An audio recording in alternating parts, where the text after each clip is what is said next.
வணக்கம் மாணவ மாணவிகளே. காக்கூத்தா சாதாரணதர மாணவர்களுக்கான வரலாறு இது பகுதி 1 பகுதி 2க்கு விடியளிக்கக்கூடிய விதத்தில் இன்றைய தலைப்பில் மன்னர்களும் கட்டிய குளங்களும் 10ஆம் ஆண்டு மாணவர்களும் இதை படிக்கலாம். அதேபோல் 11ஆம் ஆண்டு மாணவர்களுக்கும் இது பொருந்தும். அதாவது மன்னர்களும் நீர்ப்பாசனத்துறையில் பங்களிப்பு செய்த மன்னர்களும் அவர்கள் கட்டிய குளங்களும்.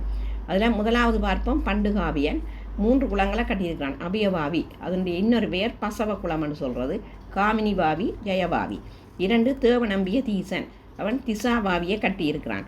அதே போல் 3 பசவர், மகாவிலாட்சிய குளம், மானா கட்டிய நொச்சி பொத்தான குளம். அது மாதிரி வசவ மன்னன் கட்டிய ஒரு கால்வாய் இலகர கால்வாய். 4 மகாசேனன், இவன் மின்னேரியா தெய்வம் என்று அழைக்கப்படுவான். அதனால் மின்னேரியா குளம் கட்டியிருக்கிறான். கவுடுடு பாவி, குருளு பாவி, மகா கணதர பாவி, மாமினிய பாவி. இவ்வளத்தையும் மகாசேன மன்னன் கட்டியிருக்கின்றான்.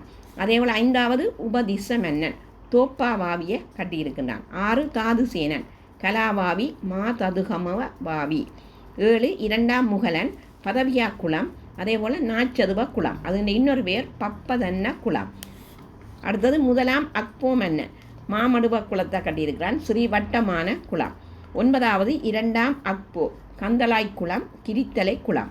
10வது 1ஆம் பராக்கிரம பாகு பராக்கிரம சமுத்திரம். இது மிகப்பெரிய ஒரு குளம். பராக்கிரம சமுத்திரம் 1ஆம் பராக்கிரம பாகு மன்னனால் கட்டப்பட்டது. 11 நிசங்கமெல்ல மன்னன் கட்டிய குளம் பாண்டிய விஜய குளம். அப்போ இது மன்னர்களும் அவர்கள் கட்டிய குளங்களும்.